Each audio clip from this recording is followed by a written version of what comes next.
Welcome to Hail Varsity Radio, the voice of Husker Nation. Insight, opinion, expertise, with the biggest and best names talking Nebraska across the state. Join the show on Twitter at Hail Varsity and at Schmidt_radio. Call in at 402-466-ESPN or 1-800-825-5865. Here's Chris Schmidt. Welcome to it. Great to be with you on a Tuesday. It's Hail Varsity Radio, presented by Currency. For all your equipment financing needs, go Currency. Chris Schmidt, Elijah Herbel. Plenty of college football to dive into. College football playoff revealed tonight. Mickey Joseph, some quarterback clarity, sort of, kind of. Maybe some clarity on who's in hot pursuit of Mickey. We'll get to that in a little bit, and loaded up today. Mitch Sherman will join us. We'll get his take on the Husker coaching search, as well as Minnesota as the Fighting Flex come to town Saturday. Mitch with the Athletic in about 15 minutes or so. In hour two, we'll change it up just a touch and get rugged. We'll spend time in studio here. Head coach Nebraska Wrestling, Mark Manning, going to be with us. And excited for that. Love Coach Manning, what he does with the Nebraska wrestling program. And they've got a duel going on against North Dakota State on Friday. Get his take on the world of wrestling and just life in the athletic department down at Nebraska. Also, Jay Moore, Blackshirt Husker NFLer Jay, part of Big Red Wrap-Up. That airs tonight. His thoughts moving forward with the Big Red.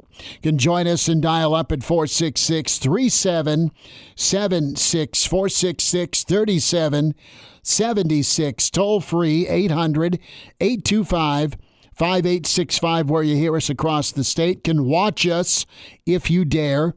Do so on ESPN Lincoln's Facebook and Twitter handles. Also, Hail Varsity Radio. Give us a follow there at HVarsity Radio.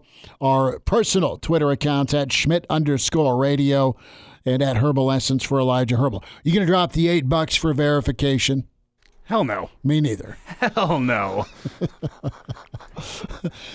I'm just working on it's baby steps for me with tweets, right?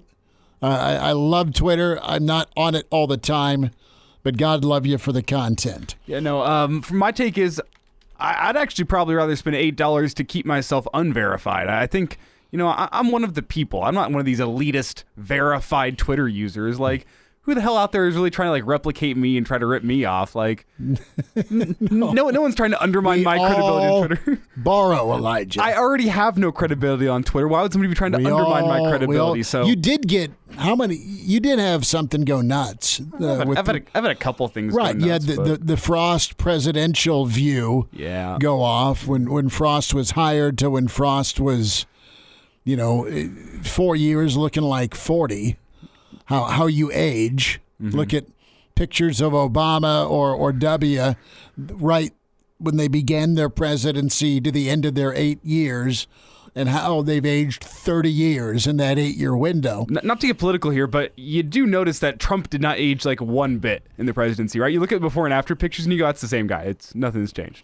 Yeah, he's doing his thing. But yeah, anyway, not to go off the deep end or anything, but I just no one's trying to undermine my credibility on Twitter. Therefore, I don't need the check mark. Therefore, I'm not going to pay extra for a check mark. I'm not paying $8. Matt emails in, what would you think about removing Whipple? Matt's been on this get rid of Whipple chant, which is fine, and promoting Ron Brown. Ron has not been a coordinator. Ron could be a really good coordinator, but Ron's a senior analyst. End of discussion. They're not going to yank Whipple in the middle of the season. Right? Just can't do it. Nice thought. Not likely. So let's jump in here. Well, it's less that you couldn't do that in the middle of the season. You'd figure out something if it was health related. Mm-hmm. If you're pissed off about the job he did or didn't do in the second half with his quarterback choice, Mickey's not going to do that. It's not something that it's even on the table. You can have a problem with his play calling, but I don't think you can have a problem with how much expertise he brings to this offense on the practice field, same offense in the film room. Good. And you look at the other guys they have in that offensive staff, I don't think you have another single guy who is experienced calling plays. True experience calling plays. And, sure, you can be unhappy with his play calling, but I don't think you can question how much expertise he brings to this offense. No, it's the same play calling that was leading 9-6. It's the same play calling that, despite that offensive line, had you within striking distance if you could have got a stop against Purdue. Same play calling that got you a rock fight win against Rutgers. Same play calling that went deep a couple of times and beat Indiana. I just have to look at the personnel Nebraska has, and I have to ask myself how many coordinators around the country would be getting a lot better. Would be doing offense. better, yeah. I'm not saying that there aren't people out there who could get more out of this offense, but I am talking about how many people could get more out of this rushing attack behind the offensive line. The amount of people around this country who could realistically give Nebraska a better chance to win, enough to make up for some of the shortfalls in the defense, and I don't think that there's very many of those guys, let alone ones that are available to come in mid-season. So what's the point? Do you have somebody on your staff that you think is going to do a better job than Mark Whipple with what the personnel Mark Whipple has? And I don't think that answer is yes. So let's dive into the Mickey job smoke. And if you've listened carefully to Hail Varsity, we try and bring you pretty smart people. Coach Barnett has hinted at Mickey and his name for some of the openings. I think last week or 2 weeks ago, Barnett touched on Arizona State. Would be stupid to not look at Mickey. You have Bill Dolman, who's right about everything. The Pride of Fairbury said with us Friday, hey, Mickey's not just auditioning for Nebraska, but the other gigs that are open. And I know Auburn's open. And the way Mickey can recruit, if I'm Auburn, why the hell not? Okay. Auburn's its own animal to deal with. But On3 reporting that Mickey's name has emerged as a candidate for the Arizona State job. And that would make sense. You have Herm Edwards. It's going back to ESPN to do college and NFL coverage. That ship has sailed. And what type of job do you think Arizona State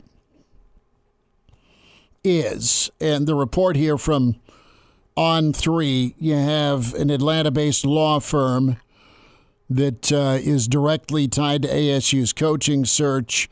There's been contact between Joseph's representation, the law firm, and there you go. No, absolutely. You kick tires on Mickey if you're Arizona State. I think you could do real well. I know Mickey's wife is from Arizona. He's done okay. I mean, you're 2-3, and you still have lots of season left. He's been in that region recruiting anyway. And the only thing that if I'm Mickey, I pause on with Arizona State, because you can win there. How often are you going to win there? Don't know. What's the landscape of the Pac-12? Because you're behind the Big Ten now with the revenue, conference revenue. You're going from SEC and Nebraska and the Big Ten, not even to Big 12 money, to Pac-12 money. What's the landscape look like? Where does Arizona State, some of the leftovers end up? And what's your shot at getting into the college football playoff or being a playoff team at Arizona State? The Jake Plummer era has been a long, long time ago. Dennis Erickson was there, and then he wasn't. You can get some good dudes. It's a fun party school. You can recruit, but I think your ceiling, quite frankly, 7-5 at best. And maybe it's better, but are you going to get credit for it? I mean, you're way down the line as far as teams that are going to be plucked from the Pac-12. Hollywood's already moving. And up next is probably Oregon and Stanford and Washington. Utah's a good program, but they're still above you. So we'll see. But I mean, you have listen. If I'm Georgia Tech, if I'm Auburn, clearly if I'm Nebraska, he's one of my top 3 candidates. Let's see how the year finishes out. You know, and that's the other thing we'll talk to Mitch about. Where do we think Trev's at? I think Mickey'd kill it. I think he'd be great at Arizona State. Is that the best job out there for him? He'll take a job if it's offered, if it's a head gig. He's earned that. And you don't blame him for doing so. But do you hold out for a better option as making that jump to head coach? His audition's been very impressive despite the win-loss record. I'd also like to add here, we don't necessarily know what that conversation was about. Do we think we know what it's about with Arizona reaching out to Mickey Joseph? Sure, but there's also a lot of politicking that can go on behind the scenes in these head coaching searches. Sure. What if you're up for the Nebraska job, it's pretty nice to know that Arizona State's also interested in you. So let's get some urgency going here. Where do I stand? Mm-hmm. That type of get the ball rolling. Well, for all we know, maybe Trev already has a guy in mind, and Mickey's already agreed to stay on, but now he's talking to Arizona State because he wants a little bit bigger of a contract offer for next season. And you know what? If you don't match what I want for being maybe associate head coach and assistant coach, I'll go kick tires at some other places. Or conversely, it's all leverage. Conversely, Arizona State could like a guy that Nebraska's pretty interested in now, so they're going to talk to Nebraska's current interim, who they know has a potential to get the job, and say, you know what? If you're going to be going elsewhere, we're going to be coming after Mickey Joseph, so you better decide what you want. Do you want Mickey Joseph, or do you want to go out somewhere else and lose Mickey Joseph potentially? There's a lot of politicking that can be going on behind the scenes, and I don't want to act like we know what's going on behind the scenes. However, I'm also going to agree with you and say the likes of Arizona State, Colorado, Georgia Tech, those schools would be stupid to not reach out to Mickey and see what's going on there. He has had what I would call a fairly impressive showing as Nebraska's interim head coach. Has he been perfect? No, but he's been impressive enough that I think he should be getting some looks in some job interviews at some other places. So is that likely what's happening here? Is Arizona State is reaching out and trying to get some initial work done to see what the interest level would be? Most likely, but we also should keep in mind there is some behind-the-scenes politicking goes on that we don't hear about in these coaching searches. Where's Mickey on these lists? Is he on Auburn's list? Is he on Georgia Tech's list? Yes, it sounds like he's on Arizona State's list. He's on Nebraska's list. We just don't know the pecking order. Nebraska able to get another recruit for 2023. Arnold Barnes, running back out of New Orleans, flipping from Tulane to Nebraska. We'll have more on that. Speaking of the coaching search, and we'll get some comments from Mickey coming up here on the Here and Now. That is, of course, Minnesota. You got to go deal with the Gophers this weekend. Listen, there's still 4 or 5 names out there that are very strong, okay? You hear a little bit more of Dave Doran from North Carolina State. Coach Garrison's his offensive line coach. John Garrison, former Husker, of course, and he's been a really, really good offensive line coach for NC State. Tim Beck's still there. Doran is a name. Trev's got familiarity with the ACC, but Doran's a Kansas City guy. Lance Leipold still with Kansas. They need one more win for bowl eligibility. They've cooled off a touch. And then you have Mark Stoops of Kentucky. They got drilled by Tennessee, but that is in no way, shape, or form tamp down the job Stoops has done at Kentucky. Those are 3 guys that may be gettable. I think 2 dream candidates that are going to be hard prize, still Aranda and Kleinman.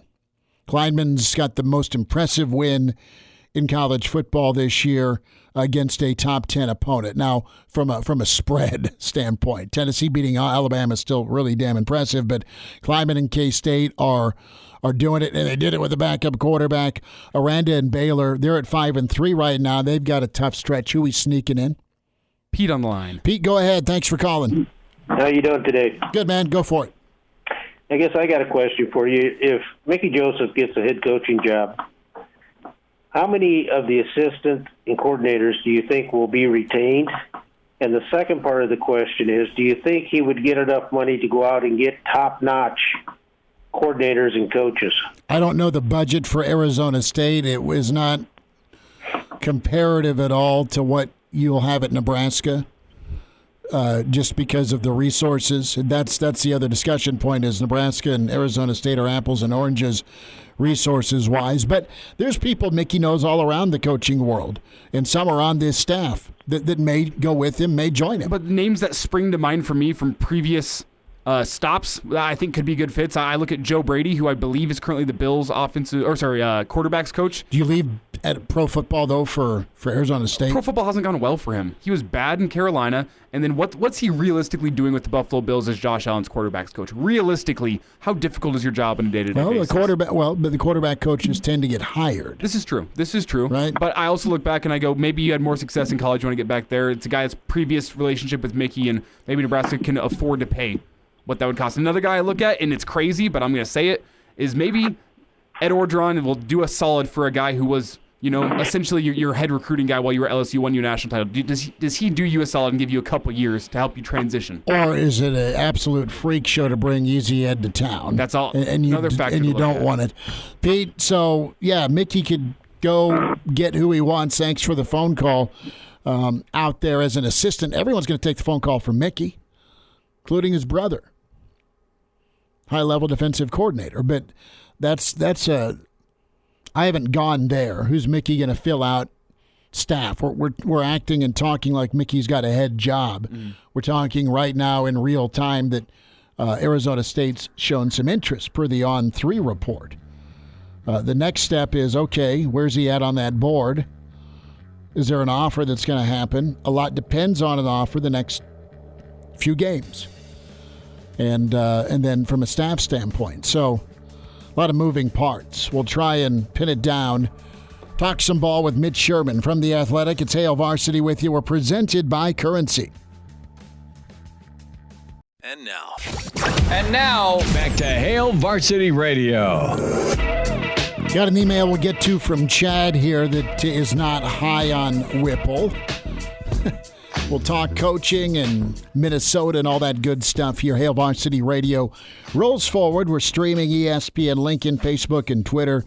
Hail Varsity Radio Twitter handle as well. You can watch the show. We say hi to Mitch Sherman from The Athletic, at Mitch Sherman on Twitter. Mitch, thanks for spending time on Tuesday with us. How are you?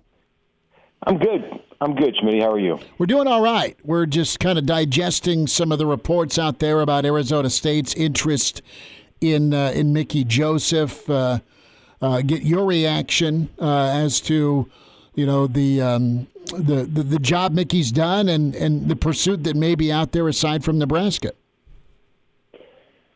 Yeah, it's always a possibility. Colorado has been mentioned as a possibility, and Arizona State is another job in the Pac-12, of course, that's open and has been open since middle of September. Herm Edwards was fired right around the same time as Scott Frost. And, coaches mentioned for positions, doesn't necessarily indicate that a deal is imminent or that, you're in a situation where both sides are in agreement that the interest is there. But there are a lot of these kind of stories that exist in as we get into the coaching carousel season. It's called the silly season for a reason. But yeah, Mickey has done outstanding work, and I think making himself a candidate at a number of schools. If he ends up as a candidate at a Power 5 school outside of Nebraska, then, that's obviously a credit to what he's done, not just in getting the Huskers ready to win a couple of games since he took over, but also for his work in overall managing the program and continuing to guide things along through what is a rough period. And then, with the state of Arizona, there are connections there that involve Mickey's younger brother, Vance Joseph, who's defensive coordinator of the Arizona Cardinals. And we know that Mickey spent some time in the state of Arizona during the Huskers bye week, which I can't imagine is in any way related to his name coming up in connection with the ASU job. But still, he's familiar with that part of the country. He's recruiting and has recruited players from the Phoenix area. So, he's it's not shocking, I suppose, that his name is connected there. Mitch Sherman's with us from The Athletic. You're on Hail Varsity Radio. So what do you believe, Mitch, with Trev here, with the search? Where do you think things stand?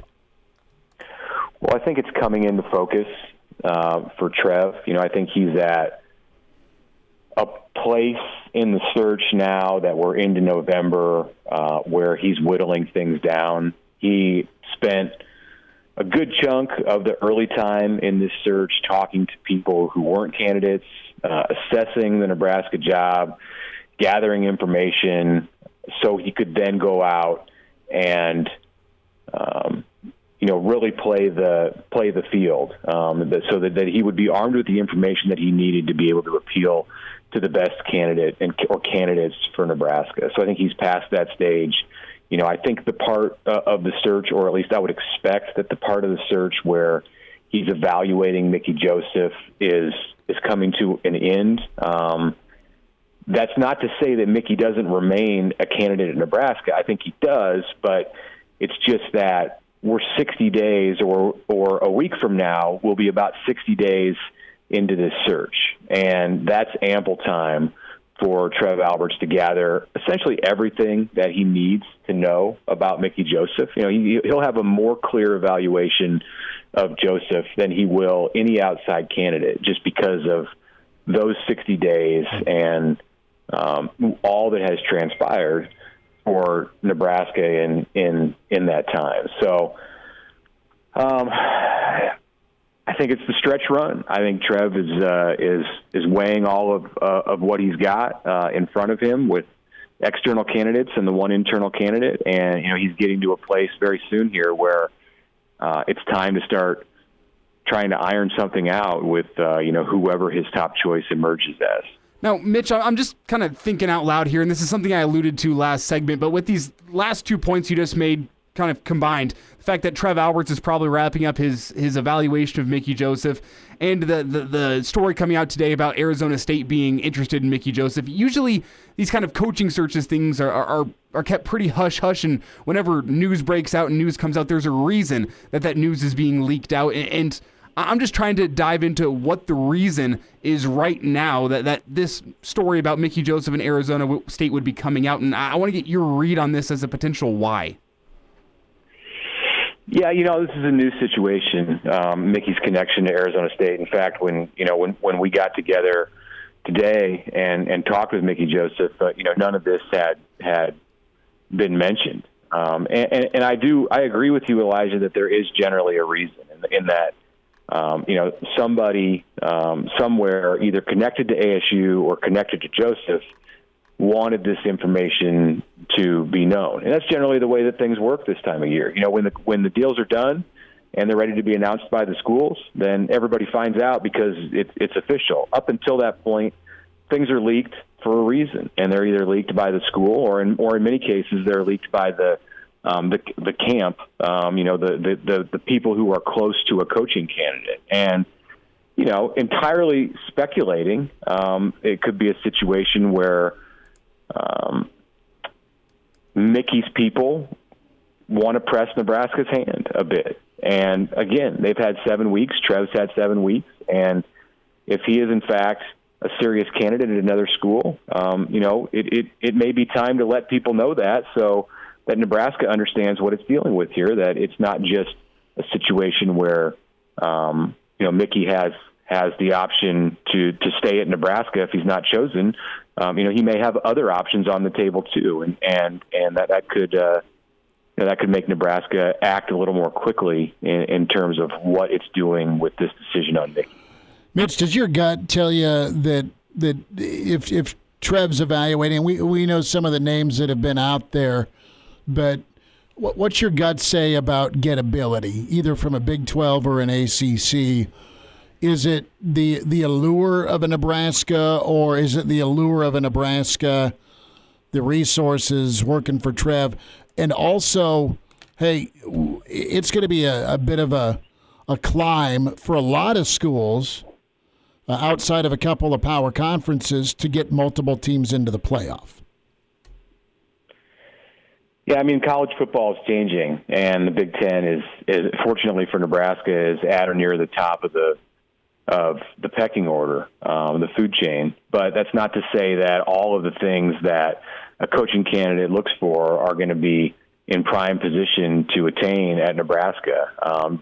Even with the Big Ten potentially in position to get 3 or 4 teams annually into the college football playoff when it expands to 12 teams here in the next few years, Nebraska's task to be among that group is perhaps even more difficult than it would be for a Big 12 or an ACC team, as you mentioned, to be in the top 1 to 2 in their own conference. USC and UCLA coming into the Big 12, into the Big 10 in 2 years, that's, that continues to look more formidable each week that these programs are on the rise. It's interesting what we've seen this year from both of those schools in Los Angeles that, they had been sleeping somewhat for the better part of the last several seasons, and here they are with Lincoln Riley and Chip Kelly now both having outstanding seasons right on the heels of the announcement that they would join the Big Ten in 2024. So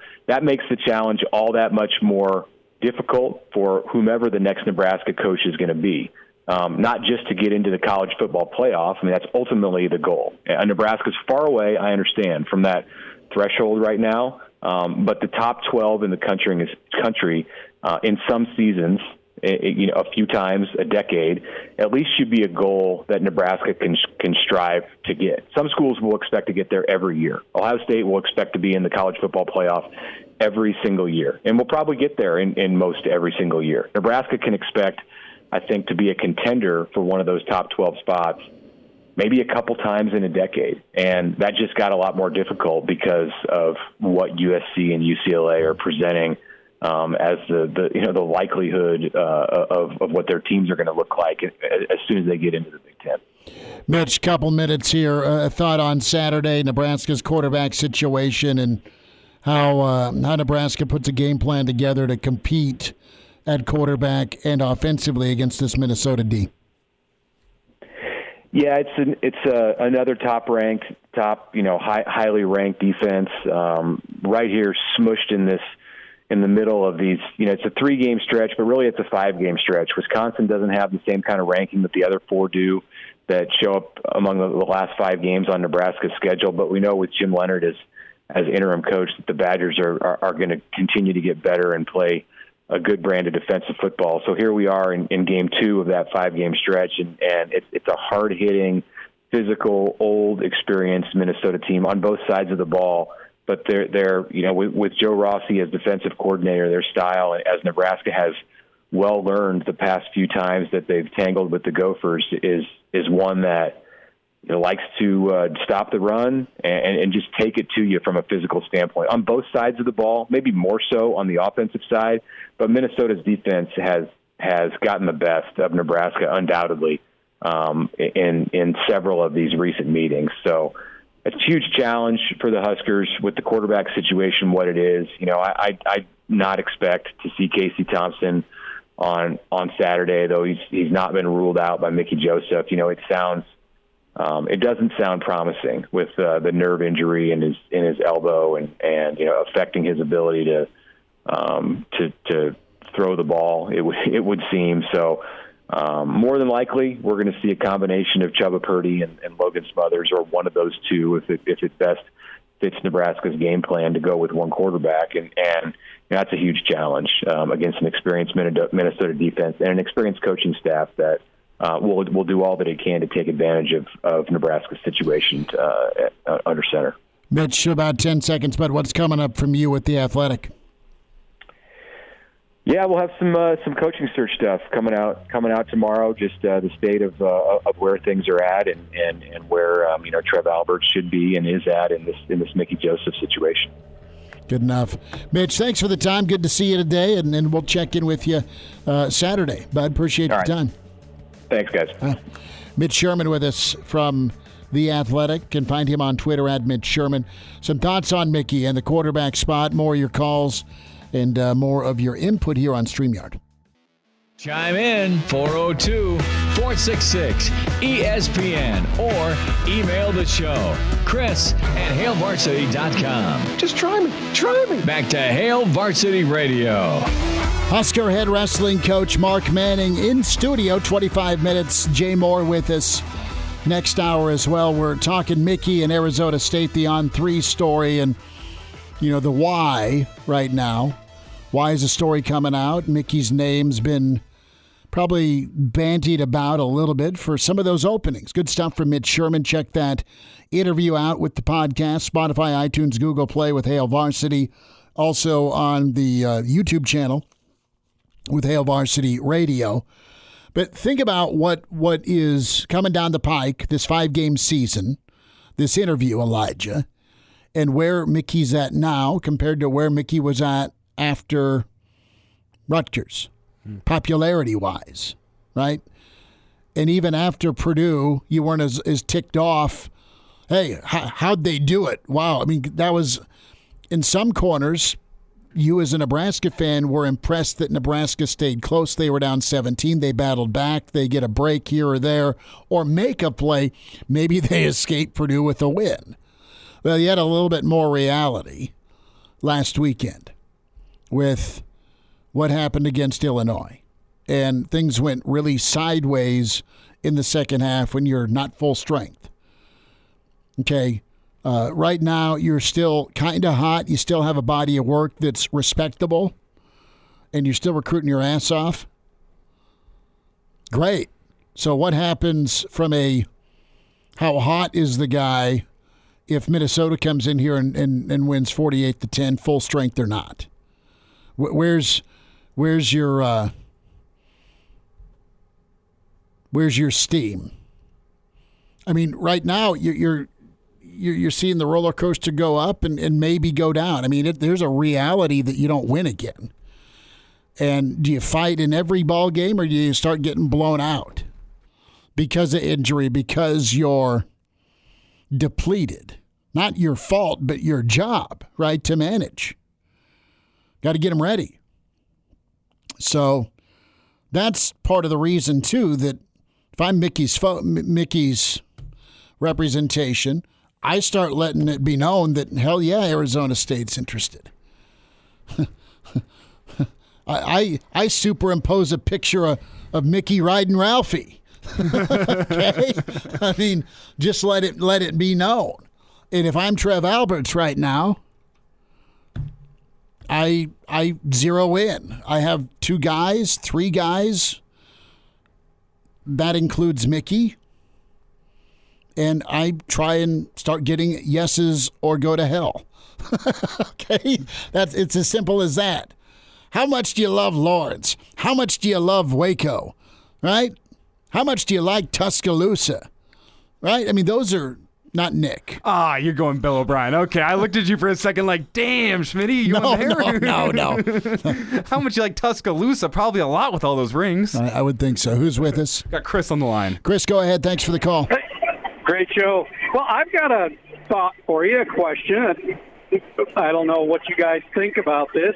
Is it possible that Arizona State, maybe Colorado, I don't know if Colorado's actually into it like Arizona State is it possible that since they're looking at some of the same candidates we are, and they're maybe not quite as high on the pecking order as Nebraska, they're trying to throw a curveball at Nebraska, make Nebraska back off of Lance Leopold or Matt Campbell or some of Bill O'Brien they want, and so that Nebraska will, hold on to Mickey, and their whole intention is we just want to get one of these other. I hate to say it, but I can't think a 55-year-old wide receiver coach is a hot commodity.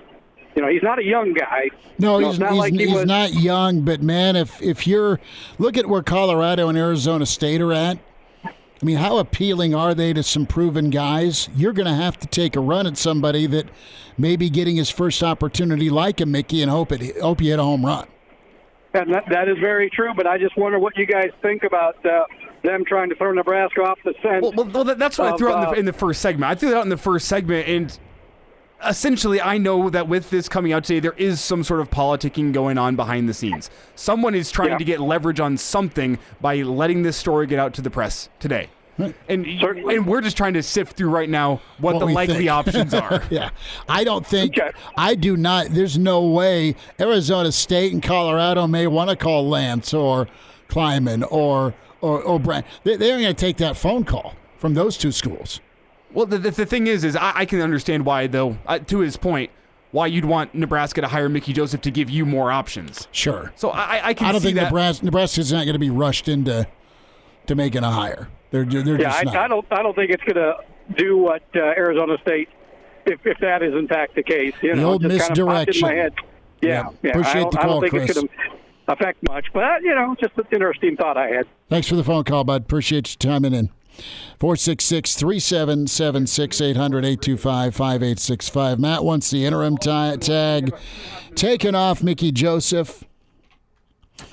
Matt, good for you. See how you feel after Saturday. Maybe things, this would be a big momentum boost. Not only do you play well, but maybe you win as a 15-point underdog. You've been an underdog that many points twice, both to Ohio State, 2019 and 2017. But with Mickey and this Arizona State news, again, on 3 with the story, yeah, you're crazy if you're Arizona State and you're not kicking tires on Mickey. He's a candidate for Nebraska as well, but you're not going to – Trev's not going to rush and go, oh, crap, Mickey might be hired away. I better pull the interim tag off. We just don't know where Trev's at in the process right now. Who's with us? We got Paul on the line. Paul, go ahead. Thanks for calling, bud. Hey, guys, a couple questions. First off, Matt Masker and especially Heinrich Harburg, what the heck if we need a passing quarterback? I heard Harburg has got an absolute cannon. And secondly, what about the option? If Smothers is the man, let's get the running game going. What the heck? Well, great points. I don't know that you've had a lot of work with anyone beyond who's been talked about. Mickey talked about it in the presser today, if you don't mind me pulling that up, Schmitty. As he went through why those guys aren't necessarily the first team options. And this team isn't an option team, and that's not Whipple runs. Here's the audio, Paul. No. They way down there. I can't. Not those kids. They young. I gotta go with Chubb and Logan because they're the guys that have the experience. Those kids are gonna be really good quarterbacks, but not right now. Not right now. Did you get that at all, Paul? Well, that's just going to make me cry. Do you think that Mickey gets the job if he doesn't win any more games? Absolutely not. I mean, Mickey's got to be going bowling, honestly. I wouldn't put the bar that high. I think if we're seeing the improvements, if you've got a proven head coach. Say you pull an Aranda, say you pull a Leipold, say you get consideration and eventually a yes from those other candidates that have won. And say things fizzle out because you don't win out or don't have a strong finish where, okay, you finish second or third to Arizona State, you're still going to come back to Nebraska potentially to be on staff. Yeah, pray that he remains on staff at the very minimum. Absolutely. Paul, thanks for the phone call. We'll take more calls. Wind up hour 1 on Hail Varsity. And now, back to Hail Varsity Radio. One final time this hour, and we will get to more of your calls in 2 seconds. Hail Varsity is presented by Currency. For all your equipment financing needs, go Currency. Traven's with us. Traven, thanks for hanging on. Go ahead, man. Yeah, thanks for having me, fellas. Quick question here. With the rumors going on about Joseph going to Arizona State and stuff like that, if that, per se, was to happen, or Colorado, like you said, one of them rebuilding programs, what are the chances are recruiting some of them guys that have already recruited, say a Malachi Coleman, them type of players, what are the chances that we end up losing them guys to a decommitment, or our recruiting is just kind of struggles again without having Mickey in the house? It's big. I mean, it's an unknown, and they've all committed to him. I'm sure Mickey has sold Nebraska, but he's the relationship man, and that is very detrimental. But Mickey's been very upfront about we're gonna recruit like we're gonna be here, and that's how he's approached it. Look at the guys that followed him from LSU to Nebraska. You look at the Dakotas Crawfords of the world and the Trey Palmers of the world. Similar thing would happen if Mickey isn't at Nebraska next year. Yeah, you risk blowing up a class and that's part of the consideration. Now, say you don't go with him as head coach, you sure as hell pay him to stay. Absolutely. You ask him what he wants, and you make it so appealing. And I don't know, man. I mean, Mickey, I think has liked and grown comfortable as the head coach here. So I think he likes the taste of it, man. I think absolutely you would. But on the flip side, it's just whether Trev Alberts or not. You know, if he's not the guy and Trev doesn't make him the guy, then I mean, Trev better be ready to bite a bullet, because we're going to have a lot of guys that I think, like you said, are going to end up leaving the program. And I think that a huge hit. I think that Trev knows that the Husker football program as a whole is bigger than any one recruiter, any one recruiting class. You have to understand that you have to play the long run here a little bit and understand, you know what, we're going to get the right guy here at head coach, and if we lose a couple talented kids that could end up being NFL guys, you have to take that loss in knowing that the long run, the program is more important than any one class. That makes it so vitally important. And Trevin, thanks for the phone call. That hire you make, if you're not going with Mickey, has got to be on the bleeping money. Period. Matt wants to bet a steak and a beer that Mickey moves on if he's not named head coach. Do I take that bet, steak and a beer with Matt, if Mickey's not named head coach, that he moves on? Those are bad odds for me. The odds that he moves on if he's not the coach, I'm not willing to take steak and a beer. But if he's just head coach in Nebraska next season, I think I'd take that steak and a beer based on the direction that it feels like that the tides are going right now. Who do we have? We have Mo on the line. Mo, go for it. Thanks for calling. Mo, you're on, bud. Hey, guys. In the off chance that significant possibility that Mickey doesn't get the head coaching job, how likely is it that he stays as wide receiver coach? I'm talking about losing these recruits. Right. And it depends what his other options are. Does he have another head job offer to Colorado, to Arizona State, to XYZ, to a smaller program? That's up to him, man. He's not afraid to move. We talked to Matt Schick a couple of weeks ago, sat down with him, did a great one-on-one with him. Mo, we're up against it, so listen off air for me. But thanks for your question and the phone call. No, that's up to him. What's going to take care of his family? What's going to make him happy? Right now, he's interim head coach. His job is Minnesota. His job's to find a quarterback that can complete some passes, not turn the football over, and put a game plan together where you can play some complimentary football. Big picture, it's all up in the air, I would think. More of your calls and thoughts. Hour 2 on the way. Hail Varsity continues. We're presented by Currency. Welcome to Hail Varsity Radio, the voice of Husker Nation. Insight, opinion, expertise, with the biggest and best names talking Nebraska across the state. Join the show on Twitter at Hail Varsity and at Schmidt_radio. Call in at 402-466-ESPN or 1-800-825-5865. Here's Chris Schmidt. Back with you. It's Hour 2. It's Hail Varsity Radio. We're presented by Currency. For all your equipment financing needs, go Currency. Chris Schmidt, Elijah Herbel.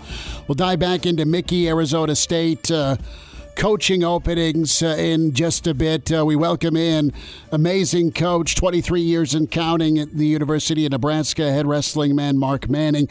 Back in studio. He even brought me hold on a second. We're going to stretch, Coach. We're going to show the streamers the Husker Wrestling shirt that we have, and that's phenomenal. It's really good, and he even got me an XL because he knows I like to eat. I'm a heavyweight. Elijah, I got to get you one, man. I got to get you one. I'd appreciate it, but no pressure. Elijah wants to wrestle me for the shirt, and I'm putting money on him. Well, I can ref. I'm cheap. Well, if Mark can host the show for a second, we can just get this sorted out right now on the stream. Yeah, I'm going to go grab the steel chair.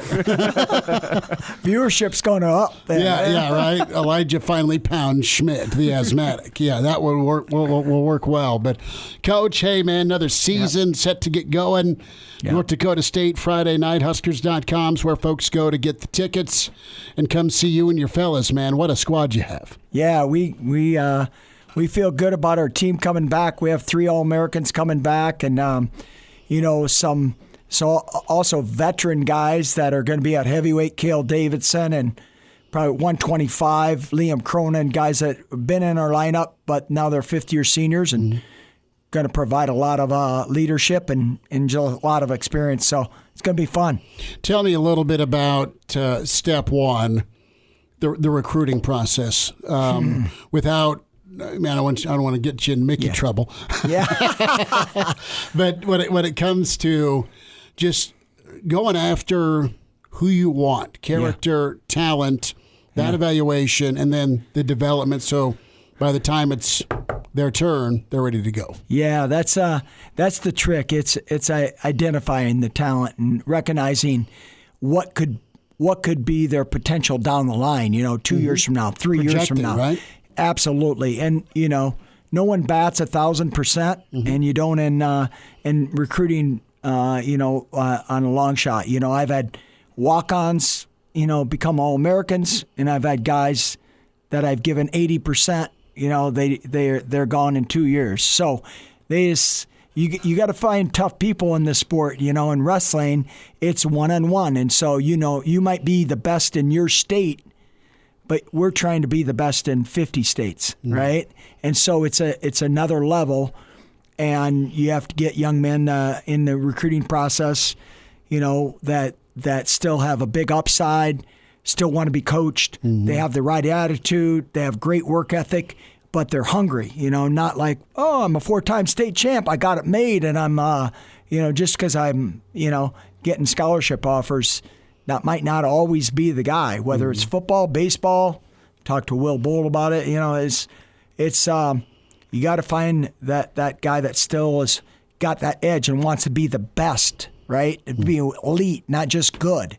And so it's tough. We have about 6 guys already committed for next year, and we had about 4 of those guys committed a year ago, and we've had guys, once they commit, they stay committed. So right there, that shows you a lot about their character and their commitment. They're a man of their word.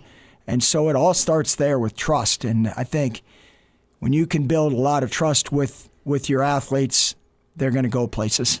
Mark Manning with us, Sale Varsity Radio, head wrestling coach, Nebraska, North Dakota State Friday at the Devaney Center. Be sure to log on Huskers.com and go support Husker Wrestling. Coach, you have 3 new starters, 184, 197, and 285. You have Haas. And Allred, and then Cale Davison.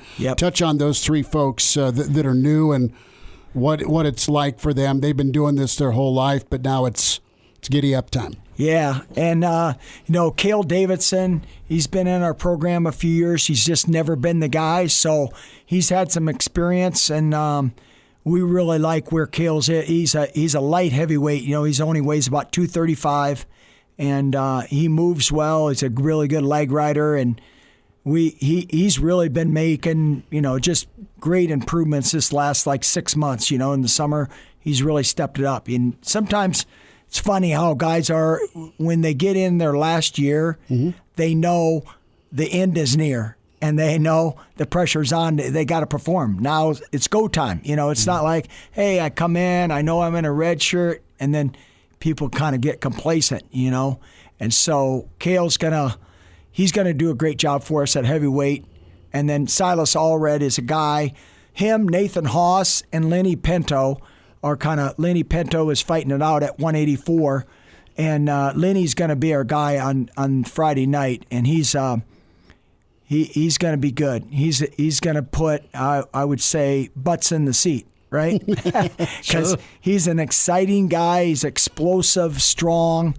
Some flair. He's a Lehigh Valley guy. He's from Stroudsburg, Pennsylvania. And he's an Italian stallion, kind of like Mikey Labarola. So they're great friends. And so that's how, once we got Mikey, then a few years later we got Lenny. But Lenny's a redshirt freshman, and same as Silas. And both guys have been on our program a couple of years because they were COVID guys. Then, and then that was a nothing year, and then redshirted last year. So they're hungry and ready to show themselves and show the world what they got. Yeah, Coach Mark Manning's with us here on Hail Varsity Radio, Nebraska Wrestling. And, Coach, you mentioned these guys that are coming up. They're filling some big shoes. Chad Redd, last season is finished up his career. You also have Taylor Vins, Christian Lance, just some big shoes for Eric team. Schultz. Yeah. Eric Schultz. Just huge names, guys that were huge, and you guys finishing 5th at the NCAA tournament last season. And when you look at that finish last season, how do you keep these guys hungry for a new season, despite the fact that, there is going to be a lot of change from what you guys rolled out with last season as compared to this season? Yeah, Elijah, that's a great question. And the thing is that these guys, Silas has been around a couple of years, Kale's been here, so he knows what it takes. He's butted heads with those guys. And so now it's his term. It's next man up. And so I think it's just the culture of our team, getting these guys ready. But Silas Allred, he's got a big match on Friday night. The North Dakota State kids, he's beat a lot of nationally ranked guys. And it's really a great challenge for him right out of the gate. But, Brock Hardy will be our 141 guy. Well, Brock Hardy's 22 years old. Mm-hmm. And so how is that? He's a Mormon kid, went to Brazil on his mission, came back, COVID year, redshirted. He's 22 years old. He's something, man. He's a really good wrestler. So he's been scrapping with CJ, last couple of years. So he knows what it takes, and he's just older, and it's just more mature. He's like, he's a man, married already. Yeah. Does he have a minivan? No minivan yet, but he wears slippers in. He looks like an old man, but slippers into practice. And I kid him the other day about it, but tremendous young man, just a great kid, and he's going to be a fun one to watch, Brock Hardy. Coach Mark Manning with us in studio at Hail Varsity Radio, Nebraska, North Dakota State, Friday at the Devaney Center, Huskers.com. And we love having Coach Manning in, T-shirts, and just all sorts of intensity. I love it. You got a ton of depth at 133. Can you tell us about the options? Yeah, we got some heat there. We have a young man who transferred to us a couple years ago. He's a 6th-year guy, Boo Dryden. Mm-hmm. We have a starter last year, Dom Serrano. He's a redshirt sophomore now. And we had a young man who transferred to us, Kyle Berwick. Wisconsin kid, right? Yeah, Wisconsin guy, and a kid we recruited like 3 years ago. And then for certain circumstances, he came to us this summer, and awesome kid. And then Alex Thompson, who's a senior this year. And so he has this year of eligibility left. So we have some competition there in the room, and it's kind of been back and forth. And we'll probably, that weight class probably won't be settled here for a number of weeks. And so it's going to be interesting. They're pushing each other hard and doing a good job. And Boo or Kyle will go on Friday, and we'll see where we're at there. But there'll be some heat. We have on Friday we have Alumni Day, so we're having 50-some alumni coming from all across the country, and we have a coaches clinic that day. We have 200 coaches from around the state. That's awesome. Yeah, starting early on Friday, and we have a bunch of recruits in, and then we're going to recognize one of our most famous alumni, Jordan Burroughs. Of course. On Friday, he's. In September, he won his 7th World and Olympic title, the most accomplished wrestler in U.S. history. And that says a lot right there, And so he's probably the most popular wrestler in the world. Mm-hmm. And I was in Belgrade, Serbia with him in September when he won, and just did a tremendous job. And he's going to be here for Alumni Weekend. They're going to honor him at the football game on Saturday, and so it'll be great. That'll be good to have Jordan back. Absolutely. Quick thought on Jordan Burroughs here. I was listening to his interview on the Joe Rogan Experience a couple of months back. Oh, yeah. And he talked about his interest in going and coaching wrestling and MMA. And it feels like college wrestling and MMA really have gone hand in hand for a few years now with how many different college wrestlers you see going off. And I want to ask you the question. If there's one guy on your team that you think could make a career in MMA, which guy is it? Which guy's got that heart of a champion, maybe likes brawling in the locker room a little bit? Well, we have a few of those guys. One, I think Cale Davidson could. Mm-hmm. I think Boo Dryden could. He's long. He's about 6'2", 133. He's 6'2", long, and And, yeah, you know, I think those guys could. I think Lenny Pinto could in time. He'll grow into it. He's a brawler, you know. And, you know, you think about the most successful, you know, MMA guys have a grappling background. Yep. You know, if you get taken down to your back, you can't defend yourself in that sport. You're gonna get choked out or knocked out. Mm-hmm. You know, and so you got to have that. You have to have some grappling background to you. That's why it goes hand in hand. And Jordan actually is opening the club. He's just starting to open a club up by his hometown in New Jersey, Philly area. And so, yeah, he's gonna have an element of MMA to it and attract some people. He'll probably work with the big dogs and show them some double legs, man. Mark Manning with us here on Hail Varsity Radio. Coach, a couple of minutes here. We're going to keep you a little bit longer for next segment, if that's okay with you. Want to get your take here on some of the local guys. Antrell Taylor, a Millard South kid. You have Cameron Graham. He's from Cross County. Both true freshmen, and how they've been able to adjust to the room. Yeah. Oh, man.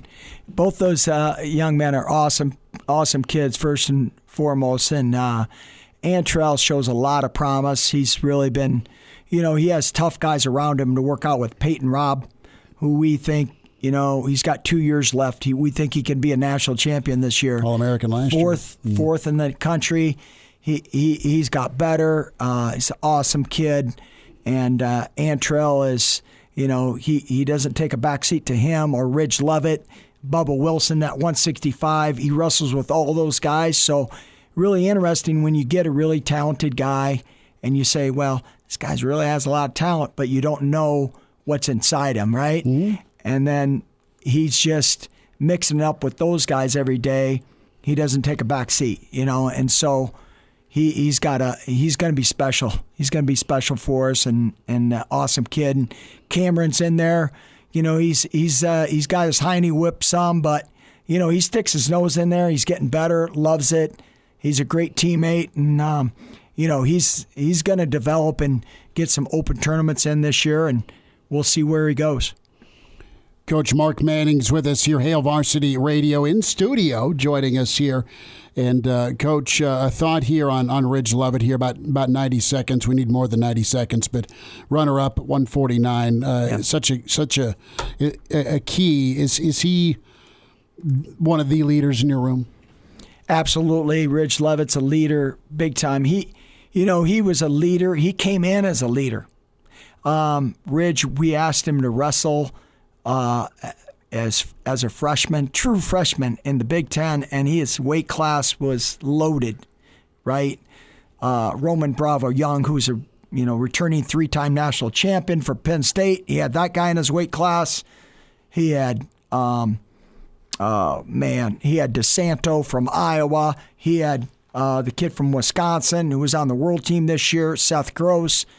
He had tough guys in his weight, and he had a tough time to make that weight class because it was sacrifice, and he did it for our team and had to finish a great year, placed in the top 6 in the Big Ten, did an awesome job, and then COVID happened. But Ridge means a lot because he just has that fire, and he brings a great element to our team as just his mindset, you know. He just has it. He's a winner, you know. Mm-hmm. And the more times you can find winners in recruiting, you know, it's hard to find them. You know, you think they all are going to be, but Ridge has just a different element to him. And, you know, he's a tremendous student, too. He's an all-around kid.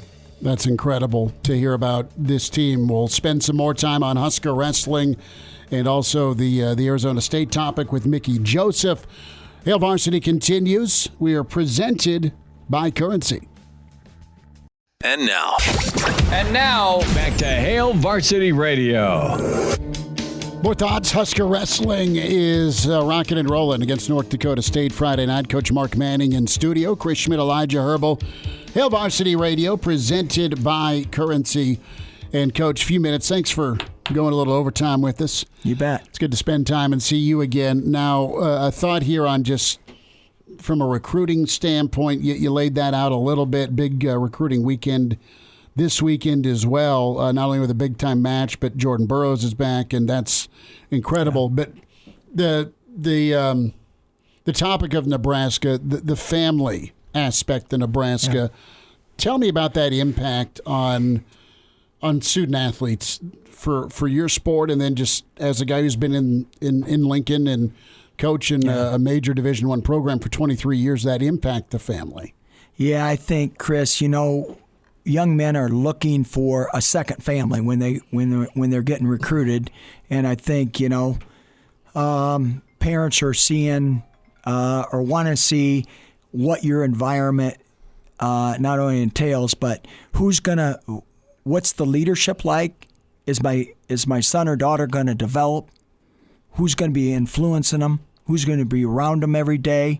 And so kind of the unique atmosphere of Nebraska is we have a training table, and Trev has done a great job of being able to have all our student athletes being able to have free breakfast, lunch, and dinner. Well, that's a big deal. It's huge. And it not only the financially, but just the camaraderie you bring to all sports, having 24 sports in there, and mingling and getting to know other coaches, getting to know other student athletes, and forming those bonds, because they see each other maybe in a class, but they don't really know them. But sitting down, and when you break bread, there's a family atmosphere when our recruits come to campus. I know I talked to Will, I've talked to Rhonda, I've talked to Amy. It's a game changer, and that is that family atmosphere, and that's what most kids are looking for.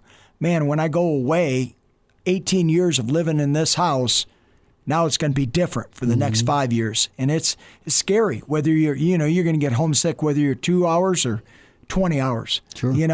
And so are you well taken care of, and what's going to be like when you get to that place? And so I think Nebraska does a great job of just making sure the student athlete is at the forefront, and that's just from the standpoint of creating a great culture, creating a great atmosphere, because that's how kids strive and grow and develop. And if you're feeding them the right message, they're going to be tremendous competitors. Coach, if there's anything I know about high-level athletes and coaches, it's that they're A, confident in themselves, and B, damn proud of what they do. And you're talking about, meeting up with other coaches and athletes at the training table. Yep. With Husker Wrestling really carrying the torch for the men's sports at Nebraska over the past 10 years, are there any friendly but, competitive conversations at the training table about what the wrestling team's doing on the mat as compared to the other teams? No, we're just trying to catch the volleyball team. Good answer. Well played. I saw Will Bolton, Rob Childress, and his staff there today. They're awesome people, man. And I always bump into Will, and we're buying meat to grill. I love it. He's a great dude, man. Will's He's the best. He's great, and he's he's focused on doing a great job, and that's what you want. You're not always going to have a perfect season, because injuries and just kids are growing up. They're not always going to be perfect from 18 to 23. But if you have the right culture in place, you're gonna start having success. And so we focus more on the process. I know that's coach talk, but more about the output than the outcome. And we get a lot of mileage out of that just with our young men. And so, yeah, it's good. And it's just good, whether it's John Cook or Amy Williams or Rhonda Ravel. Those guys they're super, man. And it's good people, and they know what they're doing, and it's good to rub shoulders with them. Can you put into words the Husker wrestling culture? I mean, what is it? Well, we call ourselves tough together. Okay. You got to be tough competitors, but you got to be together. You got to do it together. You do it as a brotherhood, and that's what it's about. It's mind, body, spirit, and develop these guys to the best of their ability. Yeah. Are there any guys within your team that you think especially embody that culture that you've built? Well, I definitely think Ridge Levitt. Probably easy to say. Well, he's most accomplished, but he just bought into it. He is not the most talented guy on our team.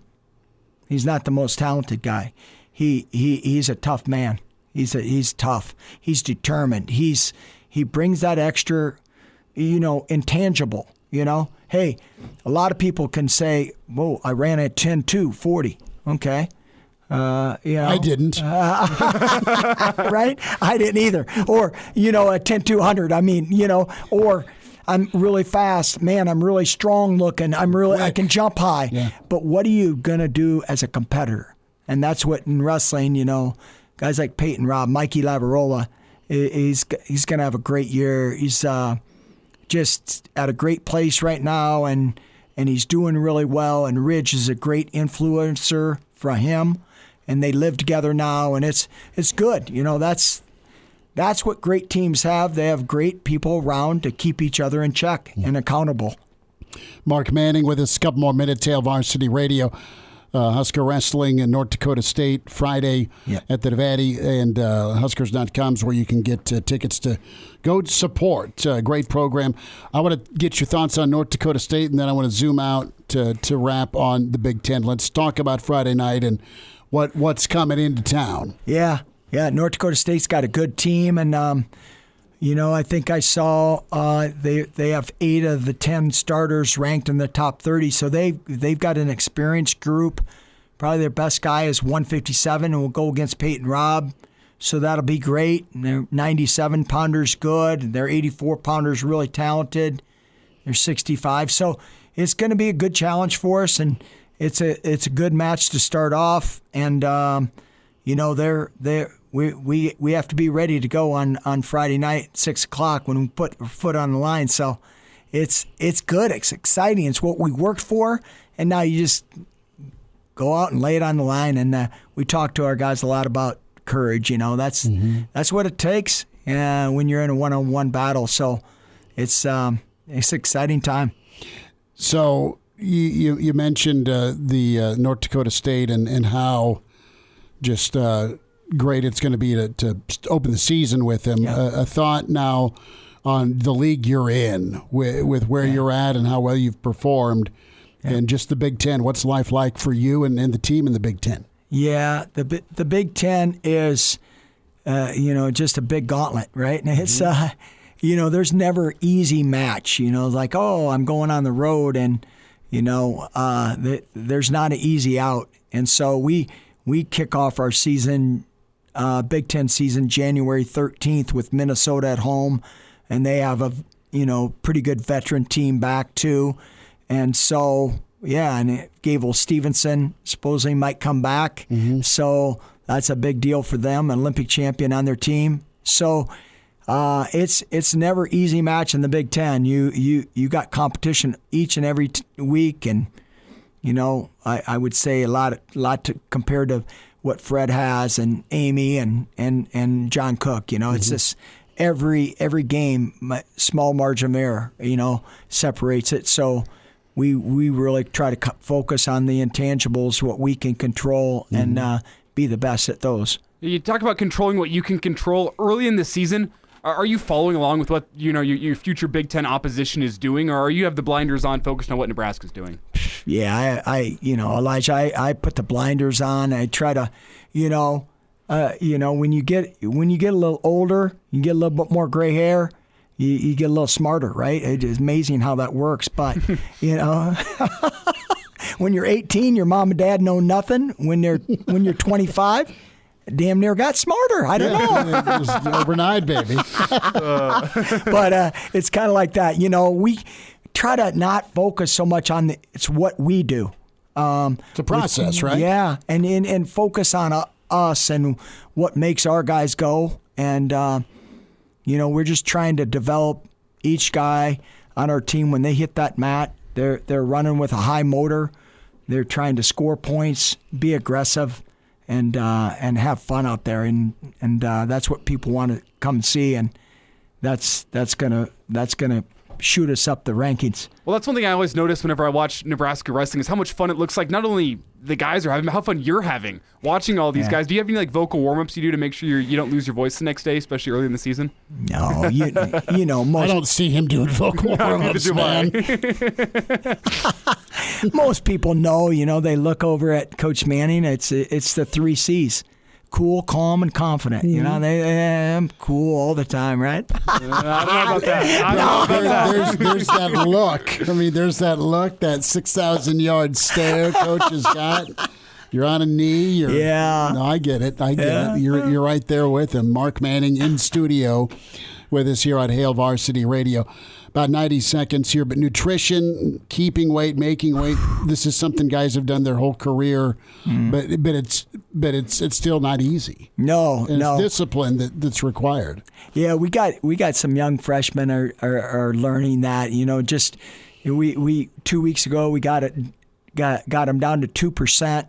And then we had some rust lofts, and the last weekend we had everyone make scratch weight. And so what that's all about is just getting your body down to that position where they're going to compete and let them feel comfortable, because it doesn't feel comfortable. I've been down to weight for 7 months, right? Sure. And then you're down to 125 or 157, and you got to acclimate and get your body right. And so just getting them where our guys are super lean. Liam Cronin, he walks around like 131, so he's doesn't have a big weight problem, and it's good. We just want our guys to have good energy when they hit the mat, and not just in the, you see guys gas out in the third period. That's not because they're out of condition. It's because probably their weight cut. Sure. And so they run out of glycogen in their muscles, and they don't fire the same way. So we just try to do it the right way, and we got Riley Loy this year helping us again, and she's tremendous. So shout out to Riley there. She does great work, and she keeps our guys in order. Mark Manning in studio with us, Hail Varsity Radio. Video portion of this interview, of course, on the YouTube channel, Hail Varsity, and both segments of this interview. If you have a wrestling fan or you want to check it out again, you can do so. Spotify, iTunes, Google Play with Hail Varsity Radio. Coach, awesome to see you. Thank you so Chris. much. Appreciate you. Thank you. Go Huskers. All right, quick timeout. Hail Varsity continues. Numbers to get in at 466-3776. And now, back to Hail Varsity Radio. Hey, good stuff from Mark Manning. We'll have some of Jay Moore here for us this week. I know he's getting ready for Big Red wrap-up, so we'll hear from Jay Bird, his thoughts on Nebraska, Minnesota. How about you and finding your way to Nebraska, Minnesota? Husker basketball, of course, the NFL, Creighton basketball, concerts. Dave Matthews, my buddy Jeff, just showed me the tickets he got a hold of for Dave Matthews at CHI Michigan weekend. I'm telling you about your friends at Red Zone Tickets, selling fun since 2001. And if you have tickets to sell or tickets to buy, Red Zone Tickets is there for you. And they're located in Omaha, so they are local. And they are reliable and a 100% guarantee on all orders. That's how you get an A+ Better Business Bureau rating. They take care of folks. And when it comes to making those memories and being able to attend the experiences you want to attend, it's all real easy. You log on, redzonetickets.com, redzonetickets.com, and check that item off your bucket list and create the memories that do last a lifetime with redzonetickets.com. Open phones here the rest of the show at 466-3776, 800-825-5865. We had a lot of talk here about Mickey Joseph, the news from On 3 about Arizona State being interested in Mickey. I will tell you this, Arizona State has also reached out to Deion Sanders. Auburn is going to reach out to people. Nebraska's been reaching out to people. Matt is asking me about, I've mentioned Aranda because I think Aranda would do well here. And Aranda has won some ball games. But Matt's pointing out to the 1-11 of Aranda. Listen, all I can tell you is Aranda's been a head coach longer than Mickey Joseph has. Do you want experience or do you want in the moment? Maybe you're of the belief Mickey's the long-term answer. Maybe he is. That's Trev's answer, or I should say decision, to come to an answer. Who's he kicking the tires on? Where's he in that process? Mickey's been a candidate. But from the get-go, Trev has said it's a national search. And the last thing I'll say is this. Mickey's done an incredible job, okay? And Nebraska is going to figure out a way to adapt Saturday without Casey Thompson if he doesn't play, with an offensive line that doesn't protect, and you've not been great running the football. Nebraska's going to have to adapt enough to score points and find a way to win to keep this thing a discussion point. Because Mickey, you're not going to bring Mickey on going 3-9 or 4-8 or 5-7 if you've got a proven head coach that's won, developed, and built. And ask yourself this: as great as Mickey is, and he is at recruiting and developing, do you want a pass-first offense? That's what Mickey is. That's what Whipple is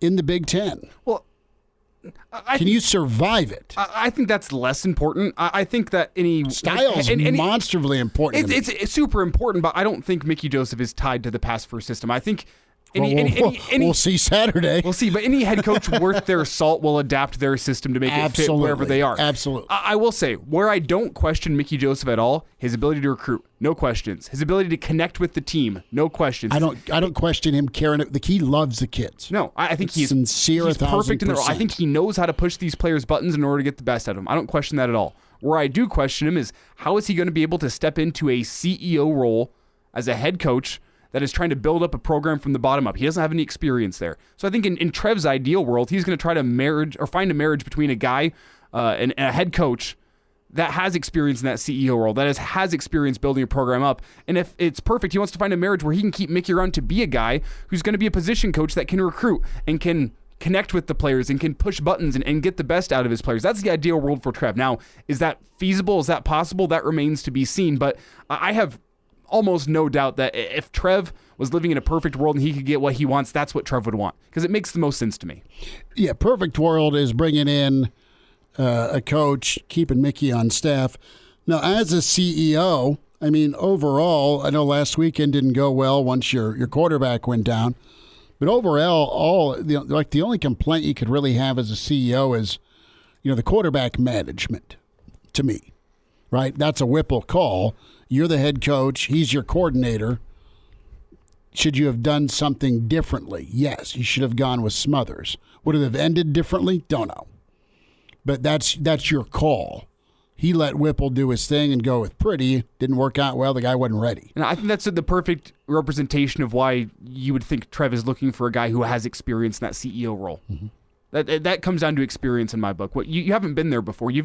Mickey, as a head coach, has never had to deal with a starting quarterback going out injured. Now you got to figure out what you're going to do with the backup. That's never before happened for me. It's just these little things where I go, yeah, I think Nebraska, if they're in a different position, would be willing to give Mickey time. But where Nebraska is right now, they need a guy who has experience being in those moments, being in those situations. Let's hear from Mickey and get the KC update here on whether or not he's going to go, and it doesn't sound like it, at least right now.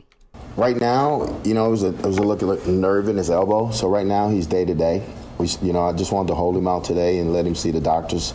You've seen the doctors yesterday. Let him see him again today and see where he's at tomorrow. But when I spoke with him on Sunday, he felt better and he looked better yesterday. I mean, in case he's took some hits this year, so I want to make sure I'm careful, and I'd rather say he's out than say he's in and then he don't play. So who is getting QB1 reps? And that's the other part of this thing is it's just a different world of development.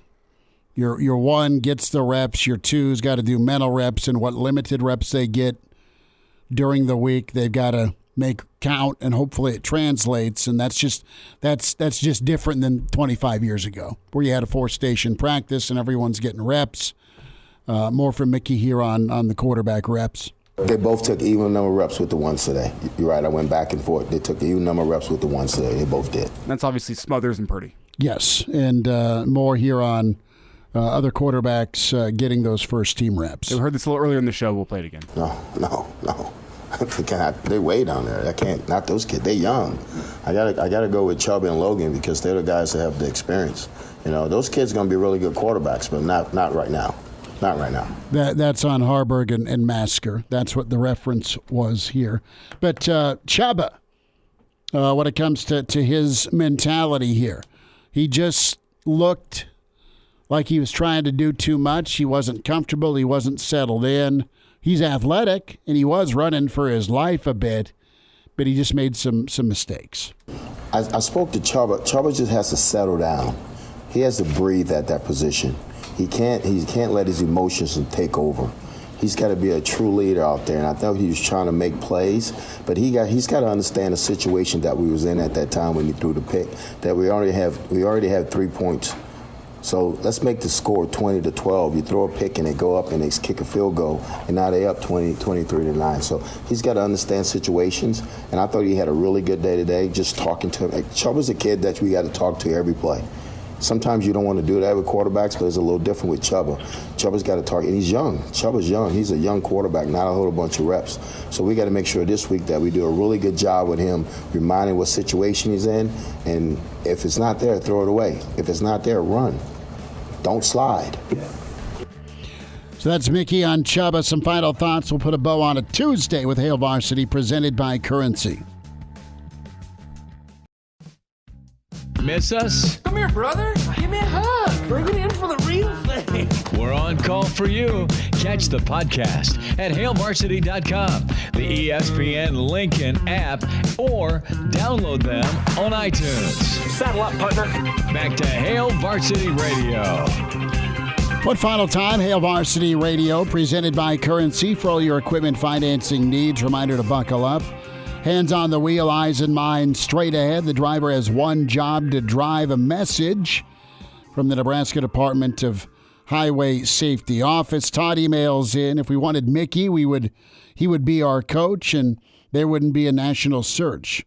Makes me ill to hear you pull for that clown, and why would our backups not be getting reps in practice until now? What a joke. Todd, again, periods, my friend. That's a little harsh. Because I will say, look at where Nebraska's at. And look at where they'd be without him. Well, look where they'd be without him, but I'll also say the backups aren't getting reps because as of right now, what my eyes see is that the starters need those reps a hell of a lot more. And you have a finite amount of practice time. I'm not going to sacrifice the starters who aren't impressing me on the field. I'm not going to sacrifice their practice time for the backups. I know eventually you're going to have to rely on these backups, but whenever your starters aren't even cutting it, I think maybe they need the practice time a little bit more. He's not wrong, Mickey, when it comes to getting the starter ready. And you've seen Casey Thompson be a clear head and shoulders difference maker at quarterback. So let's just, I said a little bit earlier, I think Mickey's a pass-first guy. I think Whipple's clearly a pass-first guy. That doesn't mean they can't and won't adjust. I think cut 16 here. How do you get out alive against Minnesota Saturday? Yeah, we every week we go in and we try to get the run game started. Run game started, but we like to throw the ball. But I think this week that we're going to try to rely on the run and throw it when we have to. Okay, that's big. More from Mickey here about the landscape of the Big Ten. Well, if you look around and you look on this side, you got to be able to run the ball. You got to be able to move people off the point. You got to be able to have a strong running game, and eat the clock up and shorten the game. That's what I see. I'm like, you're going to adjust to this league, and that's what I'm learning. This league, they're going to run the football, they're going to eat clock, and they're going to try to keep your offense on the sideline. And that's the vision. That's what you got to get to. And right now, point of attack is a major issue for Nebraska football.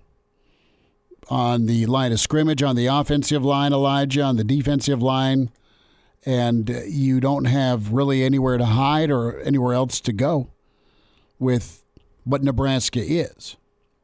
So that's great. You'll adjust, but what can you do? That's what I'm stuck with. Like last Saturday, pre-injury, you were hitting some big plays. You're scoring enough points. You had the lead. Now, can you come up with something and get an insane performance from your defense to go steal a win with your backup quarterback? Can you pull a Fleck? Is pretty much what I'm asking. Because he's done this before with the COVID win in Lincoln. That's never going to be forgotten in 2020, where you're down 30 players and a fourth-team running back. Big ask. Can they come out and look better? Can they look more prepared? Can they look more polished? Can they stay in the fight? with a backup? Will they adapt and adjust? And I don't know. Whipple tomorrow, Ernest Hausman tomorrow, Brad Edwards tomorrow, Mike Babcock tomorrow.